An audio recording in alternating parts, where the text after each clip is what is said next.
Hey, welcome to another episode of Dave's Imaginations. Today we're going to recap. Our special supplemental edition of Dungeons and Dragons Adventures in Barovia that we did Sunday, April 27th. And so we're going to recap that evening coming up real soon. Stay with me.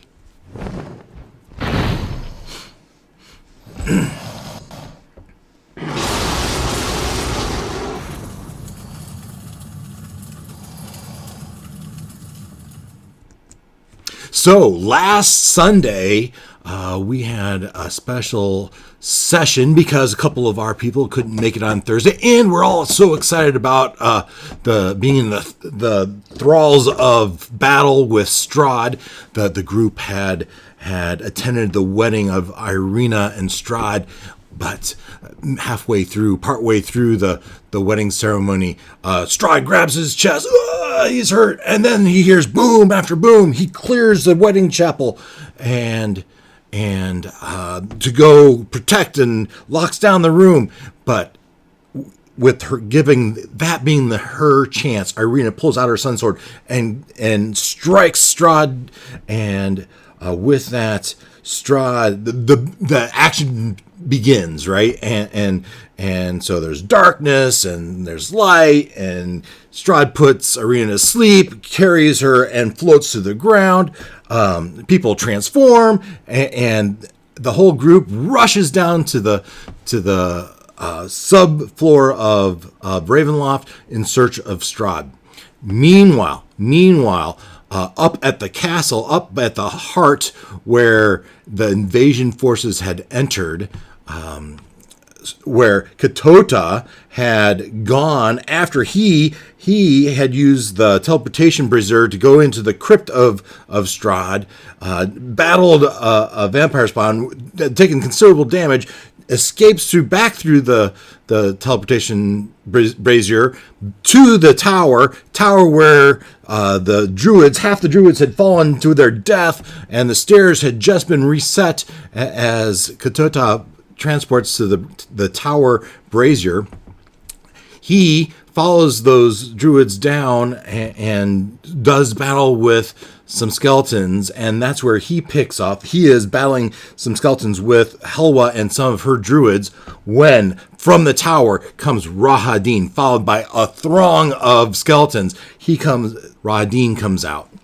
Ukalik, the hello nurse, Ukalik, sees Rahadin, transforms herself into a rhinoceros, charges at him, and just before she is about to hit him as a rhinoceros, Rahadin, misty steps to the other side of the rhinoceros, and he does some psychic ability that puts her down, and she's unconscious. Ukalik's unconscious on the ground.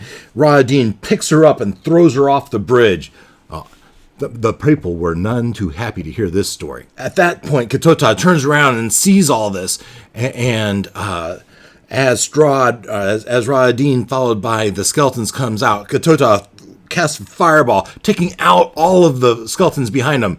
But stepping from the flames is Rahadin, brushing the ashes off his shoulders. He focuses on Ketotah.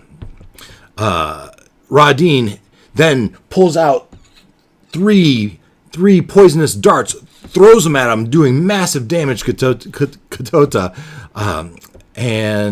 But Ta retaliates by blinding Rahadin and taunts him to follow him as Ketotah goes down the stairs. Rahadin, blind, follows him. Ta takes the chance to do some healing to himself, and Rahadin finally gets his vision back as they go to the main floor. And Rahadin at some point in there had cast a spiritual weapon as Rahadin, this is like a classic horror movie, slowly pursues Ketotah to the main floor. At the main floor, chaos of a battle's behind them as they are flinging spells at each other. Rahadin and Ketotah cross the hall and go into the main floor's dining hall. Once inside that dining hall, Rahadin misty steps right into Ta's face as they prepare for their final blows. And that's where we left Ketotah and Rahadin on Sunday. Meanwhile, back in the catacombs, as for the rest of the gang, from the wedding chapel, they had rushed to the sublevel and into the catacombs searching for Strahd. They find the tomb of what seems to be Strahd's parents. And I wonder how Strahd would feel. What would Strahd do if the gang were to desecrate his parents' tomb? That's something to think about. Strahd makes a full use of his legendary actions and his lair actions as the building shakes. Daylight has been cast, and Strahd walks from crypt to crypt, using his walk through walls ability. The crypts open and release ghosts and a banshee which attack the group, which they easily put down. Irina, they hear the screams from behind one of the crypts, and they open it up, and there's Irina, and they give her sun sword back, and she is back and ready to go. Meanwhile, Strahd emerges from one of the crypts and attacks a spirit dragon that Ruckus had cast.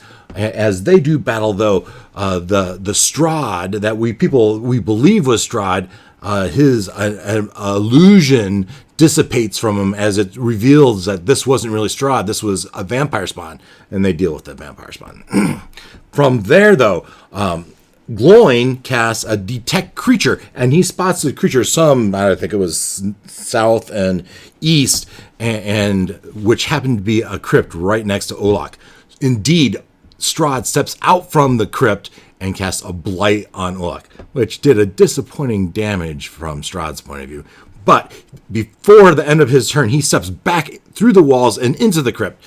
Olak tries to get into that crypt, but after his turn, Strahd takes his legendary action and dashes from that crypt to another crypt as the party starts to convene on where they believe Strahd is. Just before they do, that crypt opens up, and out comes a giant four-armed gargoyle who steps out, turns around, sees the spirit dragon, and slashes that spirit dragon to death. Meanwhile, Strahd takes his next turn and dashes from that crypt behind the gargoyle and tries to make an escape. Or is he? We'll find out. We'll find out on Sunday. So, again, this week, someone had a conflict on Thursday night, so we are again doing it this Sunday instead of our normal Thursday. And so I look forward to that. This is getting really exciting. Do we have one session left? Do we have two sessions left? Not quite sure. But we're going to play this Sunday, and we'll see how far we get. I hope you can join us. And until then, well, first, if you don't mind hitting the like and the subscribe, and if you like these recaps, go ahead and hit the notification button. I would appreciate it. And until then, be well and take care. We'll see you Sunday.